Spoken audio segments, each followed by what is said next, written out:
वारिस भाई, पब्लिक आपसे बहुत सवाल पूछ रही है। मुकेश शर्मा फरीदाबाद से पूछ रहे हैं, वारिस भाई कह रहे हैं कि सरकार झूठ बोल रही है, तो ये तो खुद वकील हैं और अगर कोई कानून से परेशानी है तो उनको अदालत पर भरोसा नहीं है क्या? अब बताइए, अदालतों पर भरोसा नहीं है, संविधान पर नहीं है? तो सुनिए, मैं आपकी भी सुना, संजय पूनावाला, अरे शहजाद पूनावाला की भी मैंने बात सुना, तो अभी इनका भी सवाल का मैं जवाब दे देता हूँ।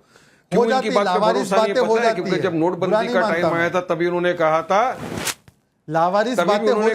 अच्छा सुनो, तभी नोटबंदी के वक्त भी इन्होंने कहा था कि आतंकवाद खत्म हो जाएगा, काला धन बढ़ना बंद हो जाएगा, नोटें छपना बंद हो जाएगी, डुप्लीकेशन बंद हो जाएगा। क्या हुआ? कुछ हुआ क्या? आतंकवाद खत्म हो गया, डुप्लीकेट नोटें छपना बंद हो गई। इसीलिए इनकी बात पे यकीन नहीं कर सकते। बीजेपी की कथनी और करनी में जमीन आसमान का फर्क है। ये देखना आहिस्ता आहिस्ता किस तरह से लिटिगेशन का दिखा के जैसा हमारी वक्फ की जमीन को हथियाना शुरू कर देंगे। कलेक्टर आएगा, बोलेगा नहीं भाई ये तो डिस्प्यूटेड है जगह, ये चले जाएगी गवर्नमेंट में। मगर ये जगहों के ऊपर हमारे यतीमों का अधिकार है, सरकार को सोचना पड़ेगा। हमने कहा हम संवैधानिक तरीके से प्रोटेस्ट करेंगे नबिका जी, पूरे देश भर में संवैधानिक रूप से प्रोटेस्ट करेंगे, कोर्ट कानून का दरवाजा खटखटाएंगे। जब तक मोदी सरकार ये बिल को वापस नहीं लेती है हमारा एहतजाज जारी रहेगा। अरे मुस्लिम पर्सनल लॉ बोर्ड ने खाली एक वेबसाइट निकाला था, करोड़ों लोग ने उसके ऊपर ऑब्जेक्शन उठाया कि भाई नहीं, हमको वक्फ कानून नहीं चाहिए। जब पूरा मुसलमान को नहीं चाहिए, पूरे विपक्ष को नहीं चाहिए, पूरे मुसलमान को क्या जिद है? पूरे मुसलमान को दो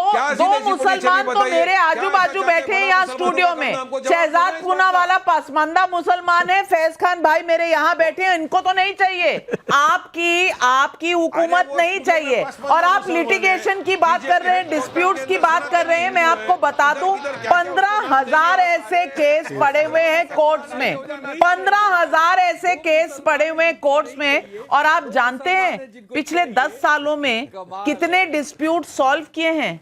600 भी नहीं। आपके वक्फ बोर्ड ने पुराने स्टाइल के जो लॉ है उसके अंडर में 600 केस भी नहीं रिजॉल्व हुए। अब आप कह रहे हैं वही कानून अच्छा है जहां मुसलमानों को ही न्याय नहीं मिल रहा। फैज खान भाई ये क्या कह रहे हैं? देखिए दीदी, मैं एक बात कहना चाहूंगा, मुझे आश्चर्य हो रहा है कि यहाँ पर एडवोकेट लोग बैठे हुए और कैसी बात कर रहे हैं कि मुसलमानों को न्याय मिले, इसलिए उन्होंने कहा है कि कलेक्टर को लाया जाएगा क्योंकि वक्फ की जमीनों का मामला है। What is the meaning of collector who collect something?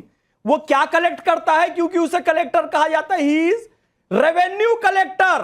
Revenue collect करता है। रेवेन्यू का सबसे बड़ा साधन भूमि होती है, तो भूमि के मैनेजमेंट के लिए, सही काम के लिए उसे लगाया गया है। आपको एडवोकेट हो, क्या कानून की पढ़ाई की हो, तो मुझे तो ये समझ नहीं आता। मैं वही दीदी से पूछ रहा था, दीदी ये भी एडवोकेट है क्या?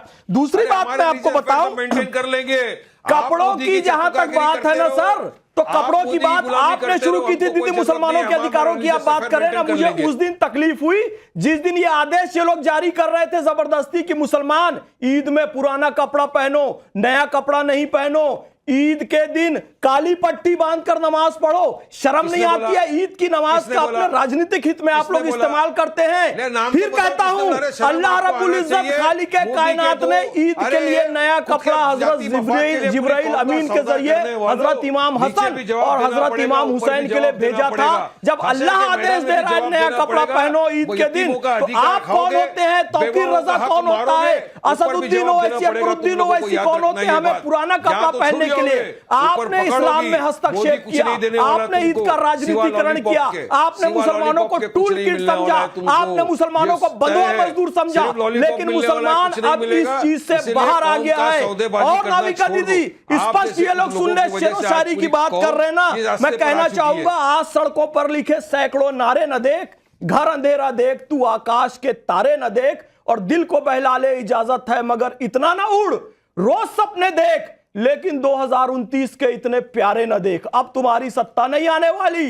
2047 में भारत विकसित भारत बनेगा। यदि स्पष्ट कर दिया गया है वक्फ की लैंड रेलवे के बराबर है और इनकम 126 करोड़ रुपए, इसलिए अमित शाह जी ने कहा पकड़ पकड़ के अपराधियों को निकाला। शब्द देखिए उनके, पकड़ पकड़ के निकाला जाएगा। जिन लोगों ने मुसलमानों के साथ अन्याय किया उनको बाहर पकड़ पकड़ के निकाला जाएगा, जेलों में डाला जाएगा। जाएगा, कार्रवाई होगी। अब मुसलमान आपके झांसे में आने वाला नहीं है। एक बात है, अब मुसलमान बेदार हो चुका है, बेदार हो चुका है। वारिस भाई, आप मुसलमान हैं, लेकिन फैज खान साहब की कितने मुसलमान हैं ये अब आप क्या टेस्टिंग करेंगे? आप टेस्टिंग करेंगे में पूरी कौम का सौदा करने बैठा ये लोग को मैं जानता हूं और आप नहीं, मैं आपको दिखा दूं, मैं आपको दिखा दूं, वहां मुस्लिम महिलाएं खड़ी हैं, वो कह रही हैं कि वक्फ बिल संशोधन अच्छी बात है। वहां लोग एक दूसरे को मिठाई खिला रहे हैं। भोपाल से ऐसे दृश्य देखने को मिले हैं, उत्तर प्रदेश से ऐसे दृश्य मिले हैं, पंजाब से मिले हैं। अब पूरी ठेकेदारी आपकी तो नहीं हो सकती ना वारिस भाई। वारिस भाई, अब आपको एक शेर याद आ रहा है वारिस भाई? एक शेर प्लीज, क्योंकि इन्होंने जिस तरह की भाषा का मेरे लिए इस्तेमाल किया है, मैं ये जरूर कहूंगा कि तुम्हारे पांव के नीचे कोई जमीन नहीं, और कमाल ये है कि फिर भी तुम्हें यकीन नहीं और जरा सा तौर तरीकों में हेरफेर करो। मेरे हाथों में कॉलर हो, आस्तीन नहीं, तो तमीज से बात कीजिए। तौर तरीकों पे मैं हेरफेर नहीं कर रहा हूं, क्योंकि मेरी बड़ी दीदी बैठी हुई है। फराज भाई, मैं एक नंबर भी आपको बताना चाहती हूं, और ये नंबर अभी लोकसभा में क्वेश्चन का रिस्पांस देते हुए आया है। मिनिस्ट्री ने कहा है कि जो वक्फ के ट्राइब्यूनल चल रहे हैं वहां 41,000 केसेस जो हैं वो पेंडिंग पड़े हुए हैं, जिसमें से सिर्फ 10,000 जो है वो मुस्लिम कम्युनिटी के हैं, और मैनेजिंग वक्फ के जो इंस्टीट्यूशंस हैं उनके खिलाफ हैं। तो 40,000 में से 10,000 केसेस तो मैनेजमेंट पे हैं। आप कैसे कह सकते हैं फराज भाई कि मैनेजमेंट के तौर तरीकों को सही करने की जरूरत नहीं है?